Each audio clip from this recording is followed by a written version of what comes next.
एक आलसी लेकिन भोला भाला युवक था अंगद। दिन भर कोई काम नहीं करता, बस खाता ही रहता और सोता रहता। घर वालों ने कहा, चले जाओ, निकलो घर से, कोई काम धाम करते नहीं हो, बस पड़े रहते हो। वह घर से निकलकर यूं ही भटकते हुए एक आश्रम में पहुंचा। वहां उसने देखा कि एक गुरुजी हैं और उनके शिष्य कोई काम नहीं करते, बस मंदिर में पूजा करते हैं। उसने मन में सोचा, यह बढ़िया है, कोई काम धंधा नहीं, बस पूजा ही तो करना है। गुरुजी के पास जाकर पूछा, क्या मैं यहाँ रह सकता हूँ? गुरुजी बोले, हाँ हाँ, क्यों नहीं, लेकिन मैं कोई काम नहीं कर सकता। गुरुजी, कोई काम नहीं करना है, बस पूजा करनी है। अंगद, ठीक है, वह तो मैं कर लूंगा। अब अंगद महाराज आश्रम में रहने लगे।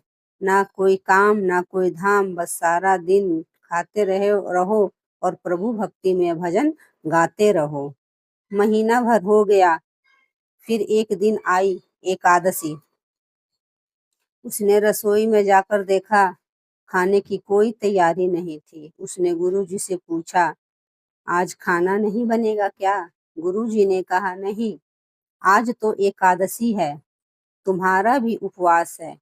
उसने कहा, नहीं, अगर हमने उपवास कर लिया तो कल का दिन ही नहीं देख पाएंगे हम नहीं कर सकते उपवास, हमें तो भूख लगती है।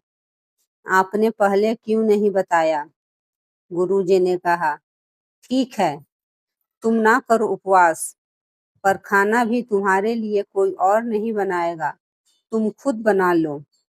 मरता क्या ना करता, गया रसोई में। गुरुजी फिर आए। देखो, अगर तुम खाना बना लो तो राम जी को भोग जरूर लगा लेना और नदी के उस पार जाकर बना लो रसोई। ठीक है। लकड़ी, आटा, तेल, घी, सब्जी लेकर अंगद महाराज चले गए। जैसा तैसा खाना भी बनाया, खाने लगा तो याद आया गुरुजी ने कहा था कि राम जी को भोग लगाना है। वह भजन गाने लगा, आओ मेरे राम जी भोग लगाओ, जी प्रभु राम आइए, श्री राम आइए, मेरे भोजन का भोग लगाइए। कोई न आया तो बेचैन हो गया कि यहाँ तो भूख लग रही है और राम जी आ ही नहीं रहे।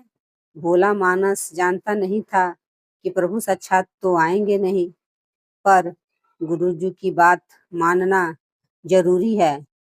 फिर उसने कहा, देखो प्रभु राम जी, मैं समझ गया कि आप क्यों नहीं आ रहे हैं। मैंने रूखा सूखा बनाया है और आपको पकवान खाने की आदत है, इसलिए नहीं आ रहे हैं। तो सुनो प्रभु, आज वहां भी कुछ नहीं बना है, सबकी एकादशी है, खाना हो तो यह भोग ही खा लो। श्री राम अपने भक्ति सरलता पर बड़े मुस्कुराए और माता सीता के साथ प्रकट हो गए। भक्त असमंजस में, गुरुजी ने तो कहा था कि राम जी आएंगे, पर यहाँ तो माता सीता भी आई हैं और मैंने तो भोजन बस 2 लोगों का बनाया है। चलो, कोई नहीं, कोई बात नहीं, आज इन्हें ही खिला देते हैं। बोला, प्रभु मैं भूखा रह गया, लेकिन मुझे आप दोनों को देखकर बड़ा अच्छा लग रहा है। लेकिन अगली एकादशी पर ऐसा ना करना, पहले बता देना कि कितने जन आ रहे हो, और हाँ, थोड़ा जल्दी आ जाना। राम जी उसकी बात पर बड़े मुदित हुए, प्रसाद ग्रहण करके चले गए। अगली एकादशी तक यह भोला मानस सब भूल गया। उसे लगा प्रभु ऐसे ही आते होंगे और प्रसाद ग्रहण करते होंगे। फिर एकादशी आई। गुरुजी से कहा, मैं चला अपना खाना बनाने, पर गुरुजी थोड़ा ज्यादा अनाज लगेगा, वहां 2 लोग आते हैं। गुरुजी मुस्कुराए, भूख के मारे बावला है, ठीक है, ले जा और अनाज ले जा। अब की बार उसने 3 लोगों का खाना बनाया। फिर गुहार लगाई, प्रभु राम आइए, सीता राम मेरे भोजन का भोग लगाइए। प्रभु की महिमा भी निराली है। भक्त के साथ कौतुक करने में उन्हें भी बड़ा मजा आता है। इस बार वे अपने भाई लक्ष्मण, भरत, शत्रुघ्न और हनुमान जी को लेकर आए। भक्त को चक्कर आ गए। यह क्या हुआ? एक का भोजन बनाया तो दो आए, आज दो का खाना बनाया तो पूरा खानदान आ गया। लगता है आज भी भूखा ही रहना पड़ेगा। सबको भोजन लगाया और बैठे बैठे देखता रहा। अनजाने में उसकी भी एकादशी हो गई। फिर अगली एकादशी आने से पहले गुरुजी से कहा, गुरुजी, ये आपके प्रभु राम जी अकेले क्यों नहीं आते? हर बार कितने सारे लोग ले आते हैं। इस बार अनाज ज्यादा देना। गुरुजी को लगा कहीं ये अनाज बेचता तो नहीं है, देखना पड़ेगा जाकर। भंडार में कहा, इसे जितना अनाज चाहिए दे दो, और छुपकर उसे देखने चल पड़े। इस बार अंगद ने सोचा, खाना पहले नहीं बनाऊंगा, पता नहीं कितने लोग आ जाएं। पहले बुला लेता हूँ, फिर बनाता हूँ। फिर टेर लगाई, प्रभु राम आइए, श्री राम आइए, मेरे भोजन का भोग लगाइए। सारा राम दरबार मौजूद। इस बार तो हनुमान जी भी साथ आए, लेकिन यह क्या, प्रसाद तो तैयार ही नहीं है।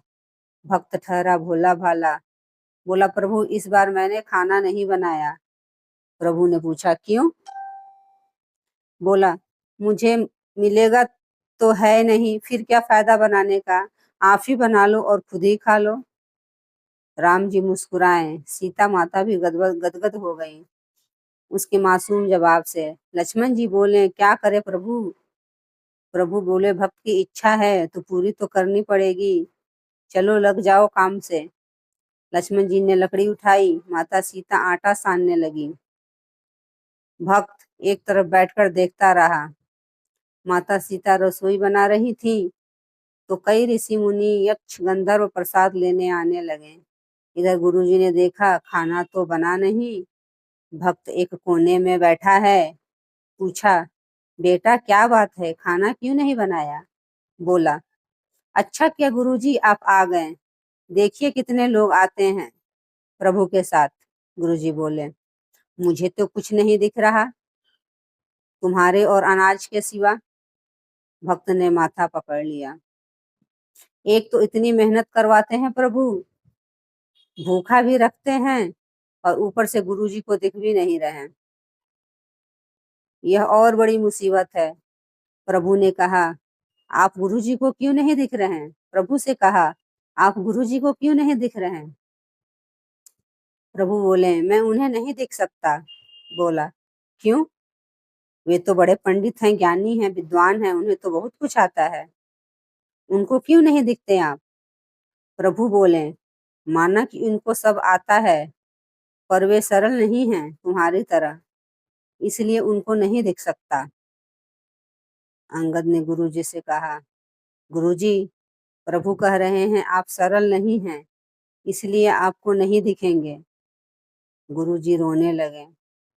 वाकई मैंने सब कुछ पाया, पर सरलता नहीं पा सका तुम्हारी तरह, और प्रभु तो मन की सरलता से ही मिलते हैं। प्रभु प्रकट हो गए और गुरुजी को भी दर्शन दिए। इस तरह एक भक्त के कहने पर प्रभु ने रसोई बनाई।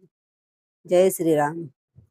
नमस्कार दोस्तों, अगर कहानी अच्छी लगी हो तो एक लाइक जरूर करें। धन्यवाद।